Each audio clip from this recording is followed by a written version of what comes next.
মুসলমান, কোরআনুল কারীমের মধ্যে এমন একটা সূরা আছে, কোরআনুল কারীমের মধ্যে এমন একটা সূরা আছে, মুসলিম শরীফের বর্ণনায় আসছে আল্লাহ রাসূল বলেন এই কোরআনুল কারীমের মধ্যে এমন একটা সূরা আছে, কেউ যদি এই সূরাটা একবার তেলাওয়াত করে, প্রতিদিন তেলাওয়াত করে, প্রতিদিন তেলাওয়াত করে, প্রতিদিন তেলাওয়াত করে, ইশারের নামাজের পূর্বে, ঘুমানোর পূর্বে, ইশারের নামাজের পরে, ঘুমানোর পূর্বে, বাদাল ইশা ক্বাবলান নাওম, বাদাল ইশা ক্বাবলান নাওম, কেউ যদি ইশারের সালাত আদায় করে ঘুমানোর পূর্বে এই সূরাটা যদি প্রতিদিন একবার রাতে তেলাওয়াত করে, আল্লাহ রাসূল বলেন এই সূরা তাকে আল্লাহ তাআলার কাছে সুপারিশ করে করে তাকে জান্নাত পর্যন্ত পৌঁছে দিবে।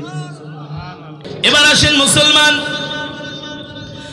আমি আপনাদের সামনে যে কোরআনুল কারীমের তেলাওয়াত করেছি, ও যুবক, ও বন্ধু, তুমি আমি মুসলমান হয়ে কোরআন পড়তে পারি না, কোরআন শিখি না, কোরআন শেখার জন্য আমরা সময় দেই না। ব্যবসার জন্য আমাদের সময় হয়, চাকরির জন্য আমাদের সময় হয়, ইংরেজি পড়ার জন্য, অঙ্ক পড়ার জন্য, সমাজ বিজ্ঞান পড়ার জন্য আমাদের সময় হয়, কিন্তু আল্লাহর কোরআন শিখার জন্য আমাদের সময় হয় না। আল্লাহর কোরআন শিখার জন্য আমরা সময় দেই না। ও যুবক, অথচ তুমি জানো না রে বন্ধু, এই কোরআনের জন্য আল্লাহ রাসূলের সাহাবীরা জীবন দিয়েছেন। এই কোরআনের জন্য রাসূলের সাহাবীরা নিজের মাতৃভূমি ত্যাগ করেছেন শুধু কোরআনের জন্য। কিসের জন্য?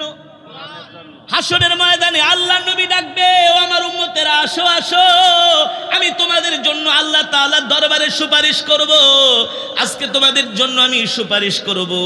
হাদিস শরীফে এসেছে, বুখারীর বর্ণনায় আল্লাহ তাআলা ডাক দিয়া বলবে ইশফা তুশাফা, ও আমার মুহাম্মদ, ও আমার হাবিব, ও আমার বন্ধু, আপনি আপনার উম্মতের জন্য সুপারিশ করেন।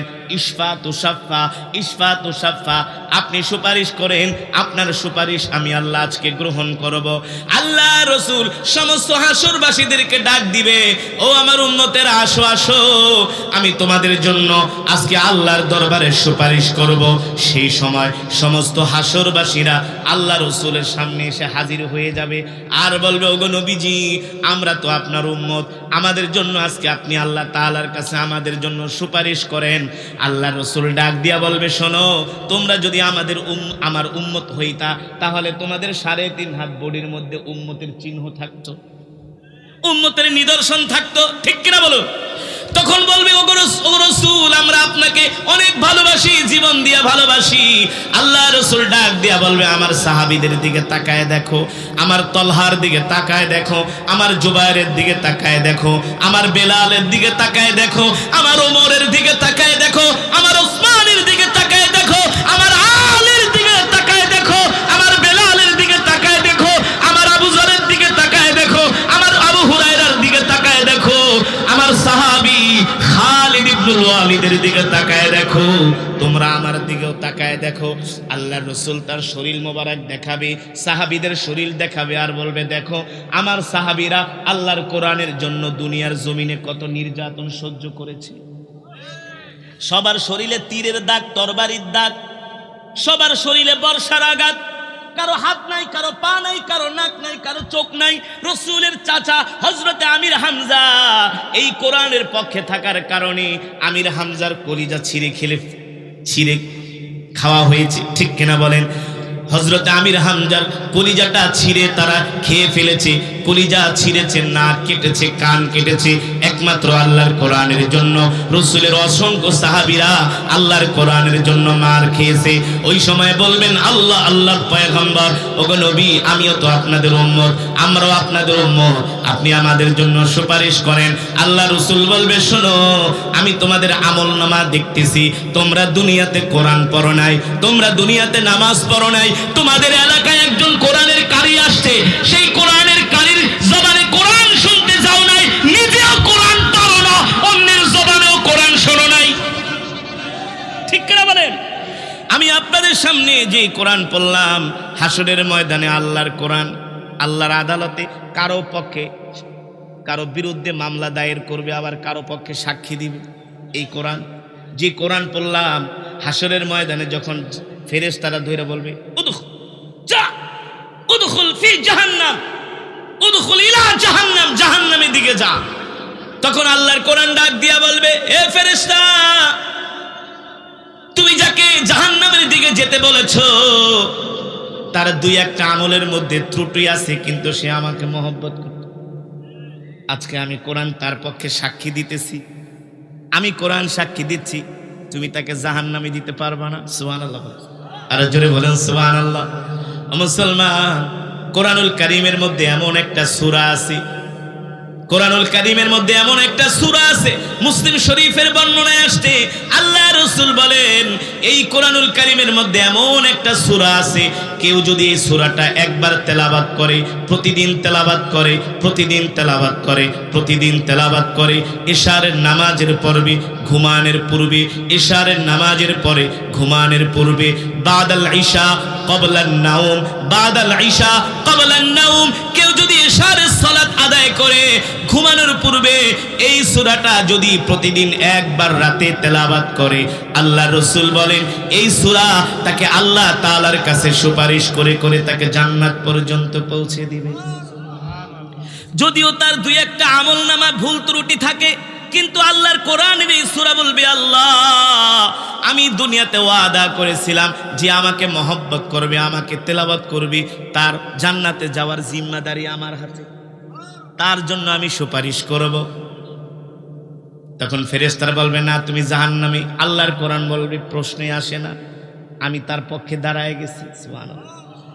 যখন কোরআনুল কারীমের এই সূরাটা তার পক্ষে সুপারিশ করবে, আল্লাহ তাআলা তাকে ক্ষমা করে দিয়ে বলবে, যাও আমার জান্নাতে প্রবেশ করো। আল্লাহু আকবার। বলবো সেই সূরাটার নাম কি? বলবো? পড়বেন তো আপনারা? পড়বেন?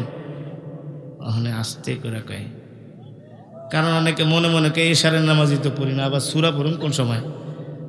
পড়বেন তো? আল্লাহ কবুল করুন। জোরে বলি আমিন। এই সূরার নাম হচ্ছে সূরাতুল মুলক। কি? জোরে বলুন। সূরার নাম?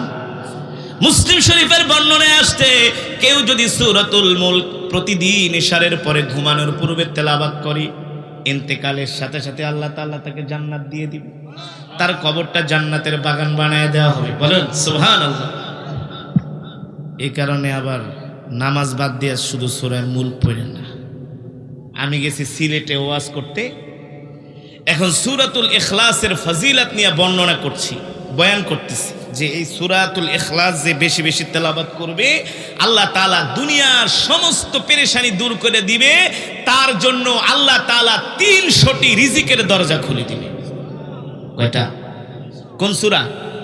সূরাতুল মুলক, সূরাতুল ইখলাস, সূরাতুল ইখলাস, সূরাতুল ইখলাসের বয়ান করতেছি যে এই সূরা যদি কেউ 1000 বার তেলাওয়াত করে, আল্লাহ তাআলা তার জন্য রিজিকের 300টা দরজা খুলে দিবে।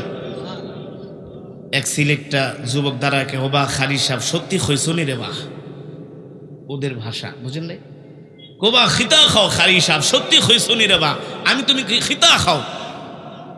কওবা আমি একটা লন্ডনের ভিসা লাগি আজকে 1 বছর ধরে ঘুরতামছি, আমার লন্ডনের ভিসা হয় না।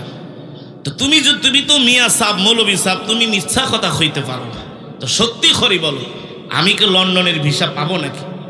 আমি বললাম, অবশ্যই তোমার লন্ডনের ভিসা হবে যদি তোমার জন্য মঙ্গল হয়, কল্যাণ হয়। আল্লাহ তাআলা যদি তোমার জন্য এটা কল্যাণ করে লিখে থাকে, অবশ্যই তুমি লন্ডনের ভিসা পাবা। পরে কে খারি সাহেব তোমার লাগে আমার কথা আছে। আমি কে ওয়াজের পরে আইসা, এখন ওয়াজের পরে আইসা আমার হাত ধরে কান্দা দিছে, তুমি আমার লেগে দোয়া করো, আমার একটা লন্ডনের ভিসা দরকার, আমি খুব কষ্ট করতেছি। আমি বলি ঠিক আছে, যাও তুমি সূরাতুল ইখলাস 40 দিন টানা, কয়দিন? 1000 বার করে তেলাওয়াত করবে। পাসপোর্ট জমা দাও এমবিসিতে, 41 না হলে আর 41, আর 41 না হলে আর 41, 43 টাইম তোমার ভিসা হবেই হবে ইনশা। তো সে তো খুব খুশি। এখন আমি 6 মাস পরে আবার সিলেটে প্রোগ্রামে গেছি, ওখানে আইসা আমার আগে, তুমি খিতা আমল দিছো, খিতা খেয়েছো তুমি, আমার তো লন্ডনের ভিসা হয়নি, তুমি আমার খিতা শিখাই দিলা, খুব আমার উপরে রাগ। আমি বলি কেন? এত কষ্ট করলাম 4টা মাস, আমার ভিসা হইল না রে বাহ, তুমি খিতা শিখাইলা খারিসা। কি বলো তোমার ভিসা হয় নাই? আমার তো কত মনের আশা পূরণ হয়েছে সূরাতুল ইখলাসের আমল কইরা। তুমি সঠিকভাবে পড়ছো কিনা? একটা কথা কইলা খালি সাহ, এই যে দেখো সূরাতুল ইখলাস পড়ানোর জন্য আমি তসবিহ কিনছি। কি কিনছি? কি কিনছি? তসবিহ। আমার পকেটে দিয়ে 2টা তসবিহ, তসবিহ কিনছি। আমি বলি তোমার তসবির দানা 100 না 30টা? তসবিহ 2টা আছে পকেটে, একটা 30 একটা 100। আমি কোনটা দিয়ে পড়ছো? 100টা দিয়ে পড়ছি দৈনিক রাত্রে 1000 বার। পাশের থেকে তার চাস্তো ভাই টাকা, হুজুর তানে ঠিকই হয়েছে, সূরাতুল ইখলাস 1000 বার ঠিকই তানে পড়ছে, কিন্তু নামাজ একটাও পড়ে নাই। নামাজ নামাজ কথা কানে কেন?